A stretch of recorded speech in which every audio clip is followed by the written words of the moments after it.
Ang ganda ng ano, bagsak ng snow.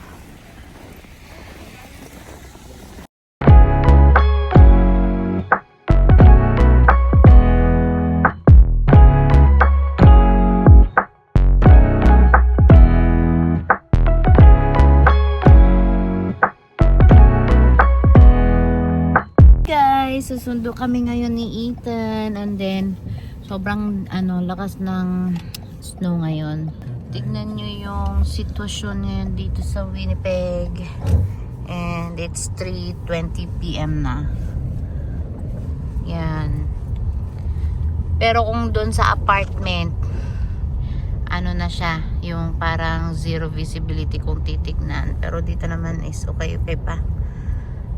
Yan guys, oh. Yan, sobrang tangkad na ng snow dito ngayon. Kaya napaka-importante ang winter tire. Kasi marami na kaming nakikita na all season all season daddy or all weather? Naka all season, tapos umiikot lang yung gulong nila. Kahit na truck sila or nai-stuck sila, kasi iba pa din kung naka winter tire ka. Kaya kami nag-i-invest talaga ng winter tire kahit na mahal siya. Kasi meron dito sa Manitoba, meron naman kami ditong winter tire program na minamantlihan yung tire, and yung MPI na yung nun. Walang tax, diba? Hindi ko lang sure kung may tax. Hindi namin sure kung may tax yun. Kung meron man is hindi siya ganun kalaki ang tax sa winter tire program sa MPI. So yung MPI is parang Manitoba Insurance something. Yun yung kinukuha namin pag dito lang sa Manitoba. Hindi namin alam sa ibang provinces kung meron din ba sa Alberta, sa Ontario, pero dito meron. Kaya ang gulong namin, ang imbis na bultuhan namin siya bibilhin, like aabot ng 2,000 or 3,000 kung malalaki yung mga sasakyan, pwede ka nang magma-monthly ng $40, $30 per month na yun for 2 years.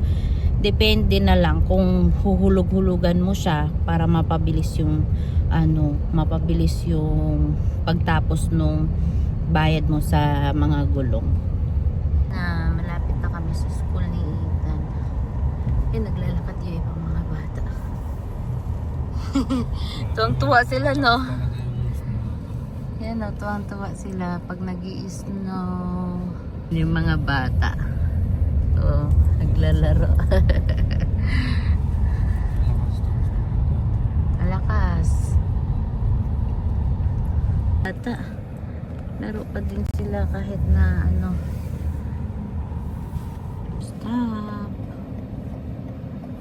Tuloy-tuloy. Kanina pang umaga nag-i-snow. Ngayon ay yeah. Yan. Puting-puti ang paligid. Maganda tignan. Pero pag nasa labas ka, sobrang lamig. Dito tayo. Yan. Kasi kakanan tayo dun sa dulo.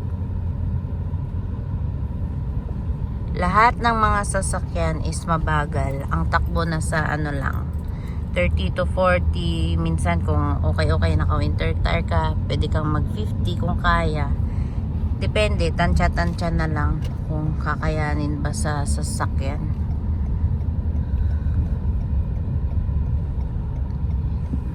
Malapit na kami sa school ni Ethan. Sakto lang 3:30 na. 3:30 yung labasan nila sa school. Naghihintay lang siya sa labas. Ito na. Ikaw na lang bumaba, be. Nandiyan na yun, naglalaro lang yan. Ayun, no? May kalaro siyang bata, parang Pilipino. Bawal mong park dito? Pwede.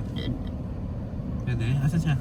Ba't hindi ka dito, banda? Ayun, no? Yun si Ethan, no? Naglalaro. Tawagin mo. Kuya! Ethan! Ethan! Ethan! Ethan!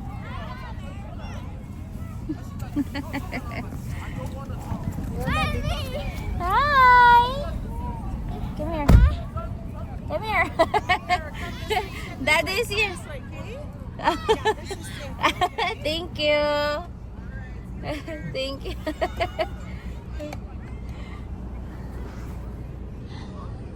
Yan na si Kuya. Go get the chair. Go get the chair. Nasa house, nag-sleep.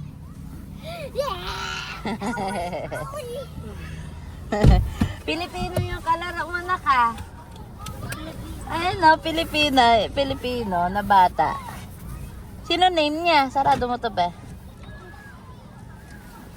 Boy ka na, nak? Sino name nun? Yung kalaro mo? Ano ba yan? Hindi pa niya kailangan. Yan na si Kuya.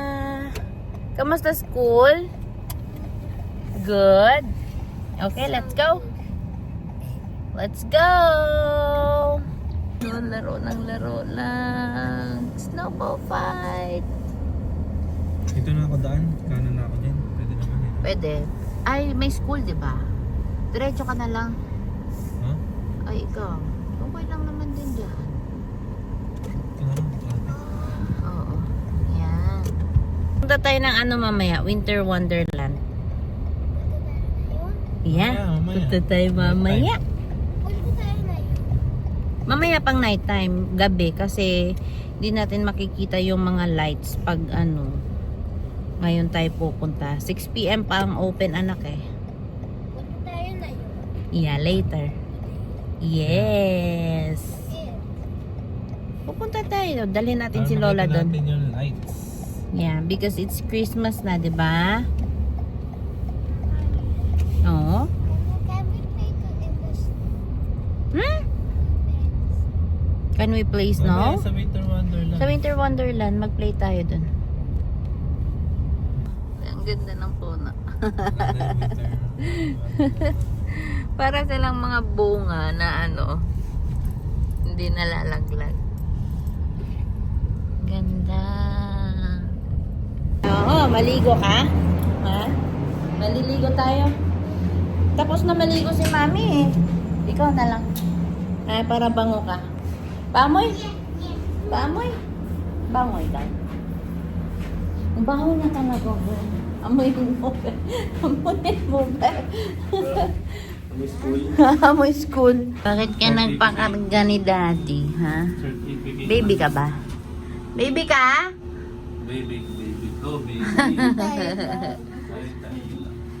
Baby ka ba? Ilan taon ka na? 2 years old. 2 years old.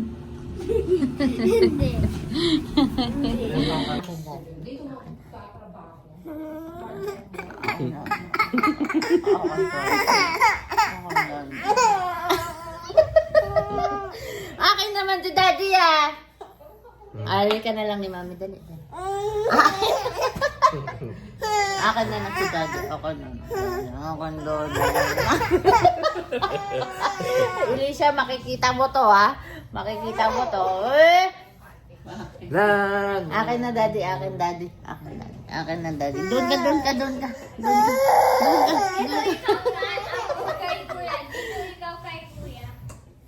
Nagbago yan, no?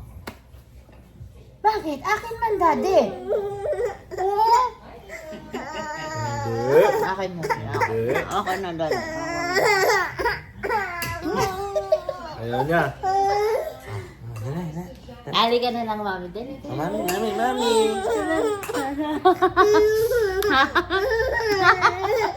Ayaw na, Daddy eh. Ba't ganyan ka, ha? Yung put. Ah, put. Daddy! Agay! Galit na galit siya. Akin ko si Mami Daddy. Halika na. Akin ko sila. Baka mo to. Wag mo. Sorry, kuya. Kawawa, kuya. Halika na. Kawawa naman yan. Kawawa naman yan. Ang damot nito. Akin ko ikaw. Wag na. Oh. Alis ka muna, kuya. Gusto mo na kuya. Ayaw niya, kuya eh. Pinagdadamot niya si daddy eh. Pinagdadamot niya eh.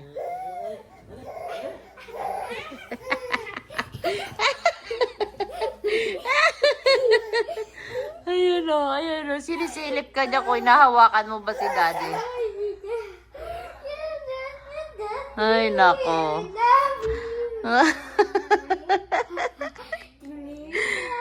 Hala. Aray na ako ganyan. Ako ganyan. So, update lang pala guys, no, about dun sa nagreklamo dito sa neighbor namin sa baba. So, na-complain na namin siya kanina umaga dun sa manager, and then yung manager is nabigla din. But, nung kakarating pa lang pala namin dati, nung mga first week namin dito, tumawag na pala sila. So, nag-complain na pala sila.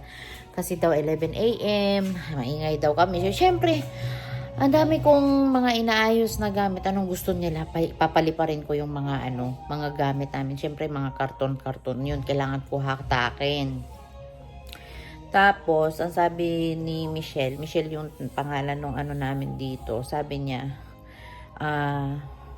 wala kaming dapat gawin kasi ang patakaran naman talaga dito is 7 AM to in between 10 AM to 11. Yun ang parang city city rules. Parang dito sa Winnipeg na yun na by 10 or 11 kailangan tahimik ka na. Pero syempre, hindi naman kami yung sobrang nag-ingay dito. Like, normal lang na lalakad kami, normal lang na merong hahatakin kami minsan. Kasi gaya niyan, pag nagva-vacuum ako, or may naglilinis ako, yung mga bata naglalaro, yung mga ganun, in-explain namin na uncontrollable talaga namin mag-asawa yung mga bata. Kasi syempre, anong gagawin namin? Lagi kaming sita ng mga anak namin.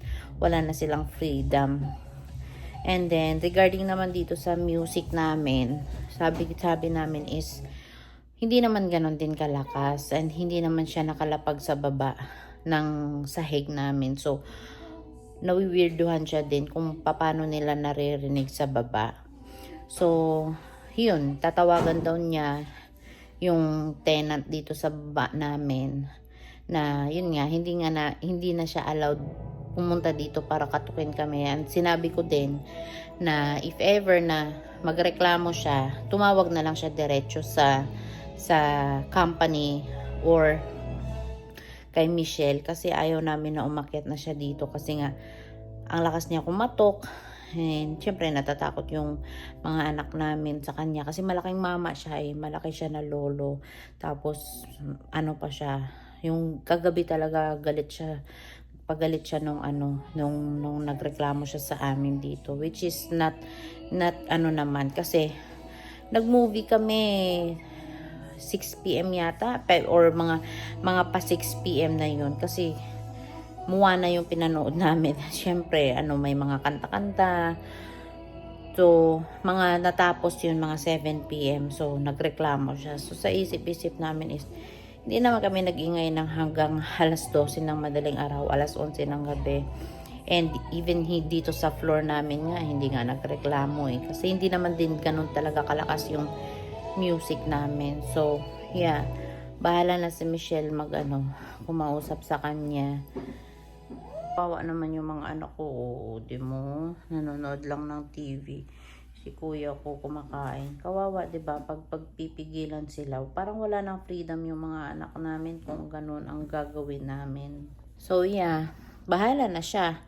Wala na akong pakialam sa kanya kasi nakatara siya dito sa commercial type na, siyempre, apartment to. Lumipat siya, bumili siya ng sarili niyang bahay kung ayaw niyang maingay. Yun lang. Hanggang dito na lang guys. Thank you so much sa panonood ng mga vlog namin. And then, don't forget to subscribe, like, and share our video. And then, just comment down below kung ano yung mga comment niyo sa mga reklamador na mga ibang mga tenant na kasama dyan sa mga apartment buildings niyo. So, bye!